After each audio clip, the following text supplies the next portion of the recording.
वाह रे वाह, इस्लाम के ठेकेदारों, कौन सा इस्लाम पढ़ के आए हो तुम लोग? जिस धर्म में, जिस मजहब में सबब है पानी पिलाना, उस धर्म के हिसाब से सबसे ज्यादा बदनाम करने वाले तुम लोग, जो आतंकवाद के नाम पर, इस्लाम के नाम पर तुम मासूम बच्चों को, तुम बूढ़ों को किडनैप कर रहे हो, गोलियां मार रहे हो। यह है तुम्हारा, और बहुत तुम्हें खेलना है ना जो चल रहा है अभी। बहुत पुलिस के साथ किडनैपिंग चल रही है। ध्यान रखना, अपना सोच करना। फौज बहुत छोड़ती आई है और देयर आर प्रॉब्लम्स। बट ये कौन सी बात है, अभी भी कितनी बार समझाएंगे कि पाकिस्तान के हाथ की कठपुतली मत बनो। वहां के कुछ बड़ुए गद्दार बैठे हुए जो तुम्हें बहकाते हैं। और आज आतंकवाद की जो बात करें कश्मीर में, अरे पाकिस्तान के तो आतंकवादी ही नहीं रह गए, तुम लोगों को मरवा रहे हैं, तुम्हारे लोकल्स को पकड़ के तुम्हें मरवाते हैं। बदनाम करना इस्लाम को बंद करो। सबसे बड़ी बात ये, तुम 15% सेपरेटिस्ट और ये टेररिस्ट की जो गैंग है, तुम लोग बैठ के डिसाइड करोगे कि क्या होना चाहिए जम्मू कश्मीर का फ्यूचर। तुम 15% में 8% को तो तुम पढ़ने नहीं देते हो यार। प्रॉब्लम यह है तुम लोगों की। सबसे बड़ी चीज है, हर बार से चिल्लाते आए हैं कि फौज इन परिस्थितियों में, सोचो वहां पर इंडियन आर्म्ड फोर्सेस लड़ रही है, किसके लिए? तुम्हारे लिए। 1000 बार कह चुका हूं। और एक और सबसे बड़ी बात है, आपको अपने बच्चों को क्यों नहीं पढ़ाते हो यार? आप कैसे इन्फ्लुएंस होने दे रहे हो? और अभी जो घटना हुई है कि हां अच्छा, मतलब एक आतंकवादी को सिर्फ उनके मां बाप को इंटेरोगेट करने के लिए अगर बुलाया गया, तो तुमने उसके पूरे पुलिस के परिवार को, उन पुलिस वालों की फैमिलीज को उठा रहे हो। अबे तुम्हारे पास हथियार तो है नहीं, तुम उस भूखे नंगे देश की तरफ से लड़ने आए हो जिनके पास रोटी नहीं है, जिनके खुद के पाकिस्तान के हालात देखो, तुम्हें पाकिस्तान के साथ जाना है। और ये डिसाइड करे कौन करेगा? तुम ठेकेदार बने हो। एक काम करो, इलेक्शन क्यों नहीं लड़ते बे?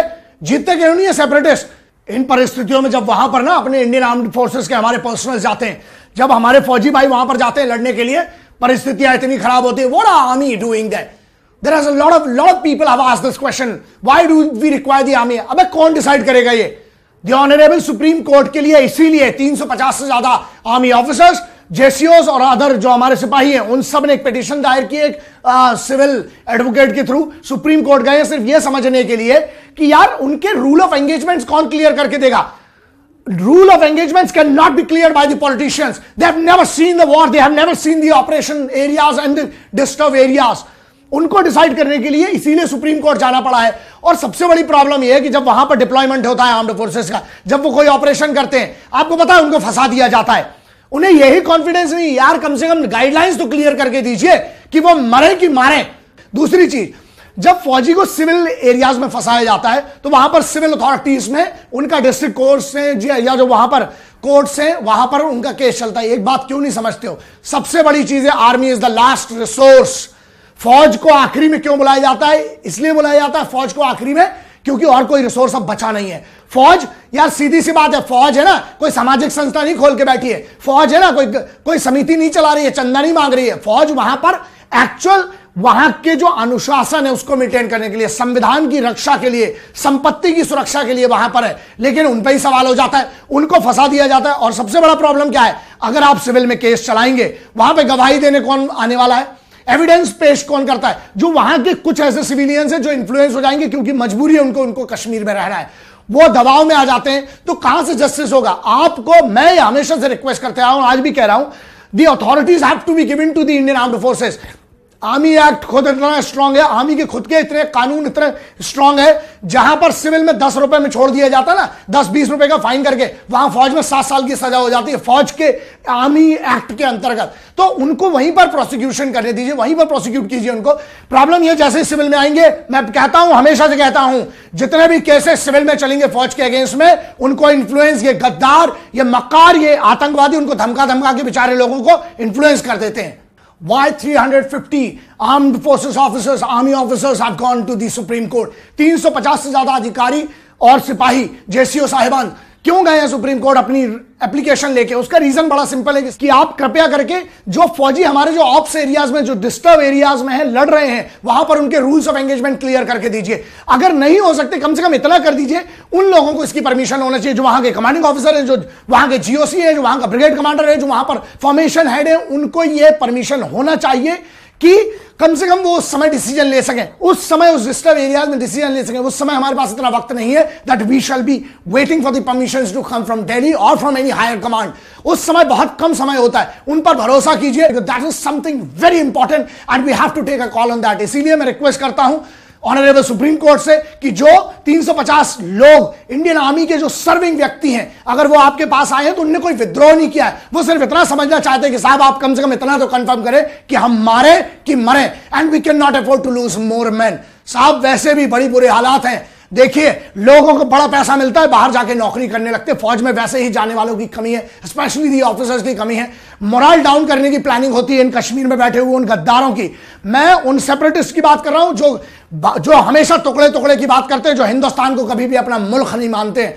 शर्म करो, तुम्हारे लिए फौज वहां पर लड़ रही है, तुम्हारे पीछे वो बेचारे उन फौजियों पर केस होते हैं। बेवकूफों, अब तो समझ जाओ, अपनी औलादों को पढ़ाओ, कुछ करवाओ। इतने दिनों से यार वो चैनल पे बैठ बैठ के सब डिस्कस कर लेंगे, अपन एक काम करते हैं, हम सॉल्यूशन पे बात करते हैं। बिकॉज बड़ी बात है, प्रॉब्लम तो सबको पता है कि कश्मीर का बहुत बड़ा इशू है। सॉल्यूशन क्या है? सॉल्यूशन रूल नंबर 1, जो वहां के पेरेंट्स है, पहली बात तो अपने बच्चों पे थोड़ा ध्यान दीजिए। यस, एक बात सही है कि पिछले 3 सालों में जो है कि आतंकवाद की तरफ बढ़ने वाले जो बच्चे थे उसमें कमी आई है थोड़ा सा। दूसरी एक सीधी सी बात है, अपना रूल नंबर 1 में ध्यान रखें, पेरेंट्स अपने बच्चों को पढ़ाइए जरूर। किसी के कहने पर उनको आतंकवाद की तरफ जो झुकाव उनका हो रहा है उससे थोड़ा सा बचाइए, अपने बच्चों पर वॉच रखिए, अपने बच्चों को अच्छी एजुकेशन कराइए। अगर आपको कश्मीर के लिए कुछ अच्छा करना है तो अपने औलादों को पढ़ाइए, अपने भाइयों को, अपने बहनों को, अपने छोटे बच्चों को पढ़ाइए, उन्हें सिविल सर्विसेज ज्वाइन कराइए, उन्हें सिस्टम का हिस्सा बनाइए। जिस दिन वो आएंगे वो अपनी बात रख पाएंगे, और मैं चाहता हूं कि वो बात रखी जाए, कश्मीरियत की जो बात करते हैं वो रखी जाए, लेकिन वो ना रखें जिन्हें कश्मीर से कोई लेना देना नहीं, जो अपने भूखे नंगे देश उन आकाओं की तरफ ना जाए, पाकिस्तान की तरफ। ध्यान रखिए, उनके पास खुद के पास कुछ नहीं है, नंगा धोएगा क्या, निचोएगा क्या वाली बात है। लेकिन अपने बच्चों को पढ़ाइए और इतना समझदार बताइए, बनाइए उन्हें इतना समझदार कि कम से कम अपना डिसीजन ले सकें अपने भविष्य के लिए।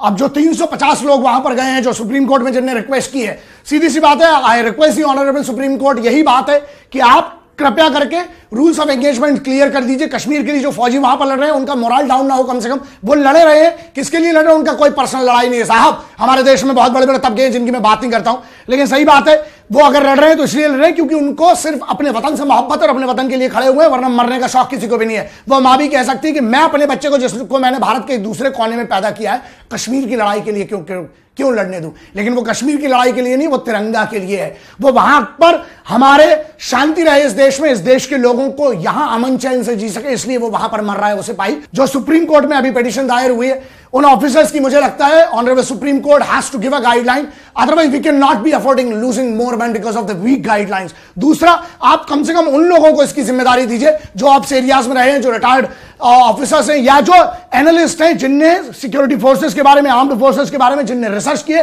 जिन्हें कश्मीर के असल हालात पता है, वहां पर अंदर क्या होता है, और ऑप्स में, ऑपरेशंस और डिस्टर्ब एरियाज में कितनी जल्दी डिसीजन लेना पड़ता है अपने लोगों को बचाने के लिए। The man in command has to be served, has to be saved before the officer in charge है। तो ये थोड़ी सी कुछ चीजें हैं जिस पर आपको ध्यान देना पड़ेगा, that is something which is very important.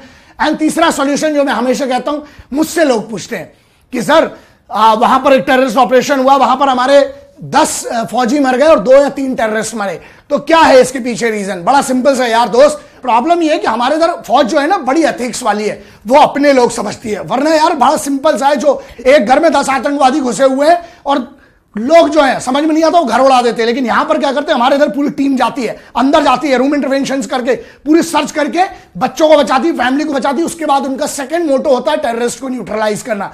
But मैं हमेशा कहता हूं कि यार इनके ऊपर जिम्मेदारी है, फौज अच्छी है। हाँ, और एक चीज और है, मोहम्मद उमेर सुंदर लौंडे, बड़ी धमकी दी ना तूने, उसके बाद मैंने एड्रेस पहुंचाया, क्या हुआ है 12 दिन से घर का एड्रेस दे दिया था, टाइमिंग बता दी, व्हाट्सएप तेरे को लाइव लोकेशन भेज रहा हूं। जो उखाड़ते बने बे मोहम्मद उमेर, तू पाकिस्तान में बैठा, कहां बैठा है बे? बहुत बड़ा टेररिस्ट, बहुत बड़ा हैकर बनता है ना बे तू। तेरे को जो जब जहां जैसे उखाड़ते बने उखाड़ लेना, तेरे को लाइव लोकेशन भेजिए, घर का एड्रेस भेजा, लाइव लोकेशन व्हाट्सएप की, अभी भी चाहूं वो भी तेरे को बताऊंगा। जो करते बने बे कर लेना, ध्यान रखना। लेकिन मेरी छोड़ो भाई, मैं तो एक सिविलियन हूं, मैं सिंपल सा आदमी हूं।